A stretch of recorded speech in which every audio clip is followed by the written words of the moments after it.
Sermon number 29. About those who found pretexts at the time of jihad. In the name of Allah, the Beneficent, the Merciful.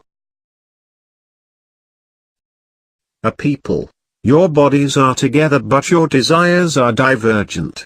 Your talk softens the hard stones and your action attracts your enemy towards you. You claim in your sittings that you would do this and that.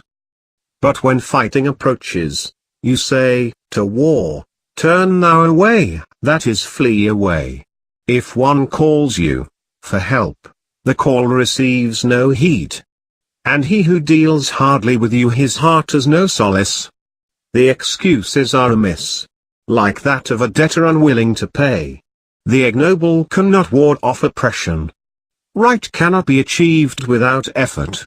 Which is the house besides this one to protect? And with which leader, Imam, would you go for fighting after me? By Allah! Deceived is one whom you have deceived while, by Allah! He who is successful with you receives only useless arrows. You are like broken arrows thrown over the enemy. By Allah! I am now in the position that I neither confirm your views nor hope for your support, nor challenge the enemy through you. What is the matter with you? What is your ailment? What is your cure?